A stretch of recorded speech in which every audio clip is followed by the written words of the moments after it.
Hey there, and welcome to this week's featured video, the one question to avoid asking in coaching sessions for good client outcomes.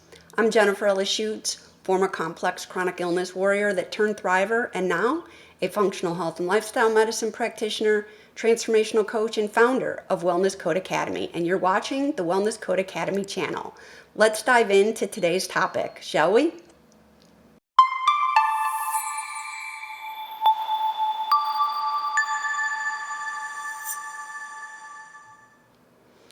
Okay, so to begin, first and foremost, you'll notice that my dog, his name is Tater, is sacked out behind me on the yoga mat, and I did attempt to get him to leave for the recording of this video, but it made him sad as he follows me everywhere and is happiest when he is with me. So I decided to say, so be it, and let him stay.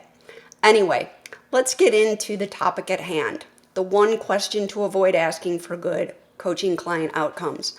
So when it comes to the success of your coaching business, regardless of what kind of coach you are, what your niche is, the success of your business is largely contingent upon good client outcomes. No? And good client outcomes are largely contingent upon your ability to effectively coach clients in sessions, to lead them to take consistent action, to have breakthroughs, to have aha moments, to face their challenges with grace and confidence and ease, to cultivate the courage to, move ahead in the face of fear and to overcome self-sabotaging patterns, and the list goes on. And this is really contingent on your ability to hold space and your being skills.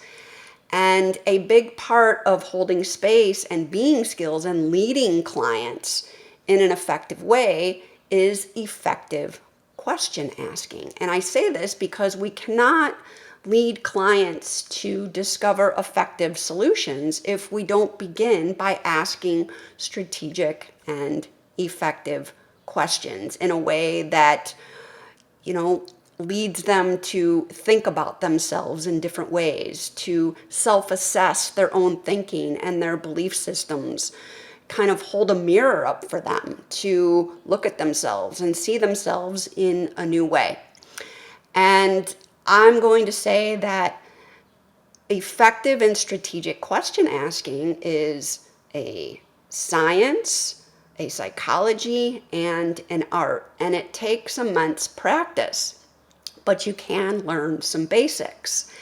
And if there is one question to avoid asking, that question is questions that begin with the word why. And the reason being is that questions that begin with why are very triggering and often on a subconscious level. They put somebody kind of on the defense. They almost have a blaming type of energy to them.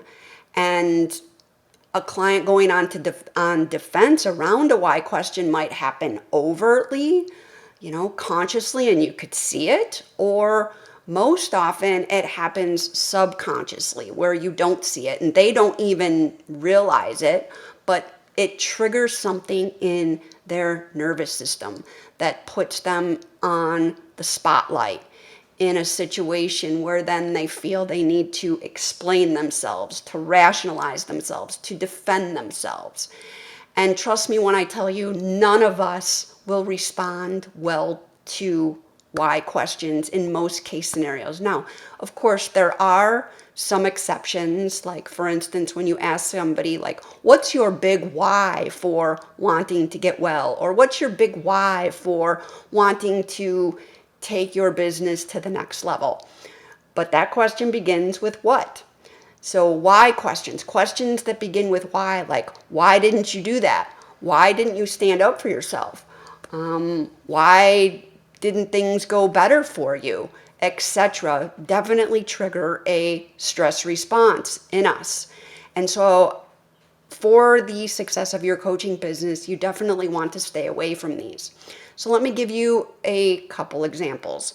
So I'm going to use the wellness coaching industry since that is my industry. But let's say you have a client and you are meeting with them for the first time in, say, a discovery session.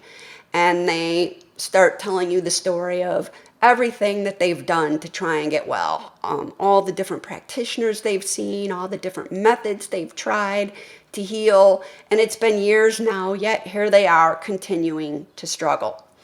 And you listen to their story and you take a pause and then you proceed with, so why do you suppose all of those interventions, practitioners, clinics, strategies didn't work? Okay? That would be the ineffective question. The more effective question would be, thanks so much for sharing your story. Wow, you have definitely been on a journey. No wonder, you're frustrated. I can totally understand that. So I'm curious, what do you feel are the top reasons that the past interventions you have tried haven't yielded the results that you had hoped? A much more compassionate, nervous system friendly way to ask that question.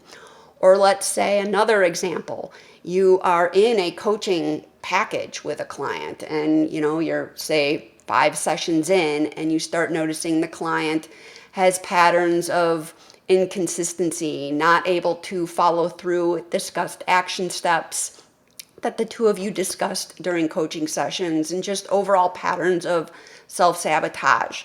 And you're in the session with them and they tell you, yeah, I didn't get any of the action steps done that we discussed. And you lead with, so why do you suppose that is? Again, that would be the ineffective question. The more effective question would be, all right, so you didn't get the action steps completed. All good. We're all human. We got to meet, ourselves where we're at. But I'm curious, what factors got in your way? What were the challenges that you encountered? Tell me about them. Let's see if we can put our heads together and work through them. So anyway, that is the key takeaway. You want to avoid questions that begin with why and rephrase them with a what question instead. A question that, really shows that you care about them, that you want to hear their reasoning and their rationale so that you can better understand their thinking pattern, their beliefs, and where they're coming from, and to elicit a co-creative, collaborative, kind of a partnership working relationship that, hey, you're on even ground, you're a human, you make mistakes too, you're not here judging them or putting them on the spot or causing them to have to rationalize or defend themselves in any way. You are someone here that has their best interest at heart, and you are committed to helping them discover their power, the best versions of themselves, and ultimately take whatever steps they need to take to get well or build their business, again, whatever kind of coach you might be. So the key takeaway is avoid why questions as often as possible. That's a wrap for today's transformational coaching tidbit.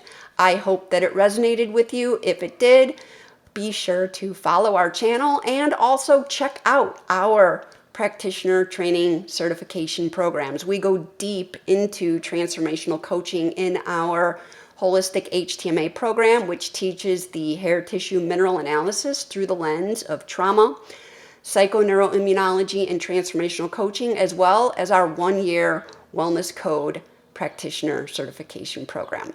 Anyway, thanks so much, and until next time, cheers to your healing, resilience, and success.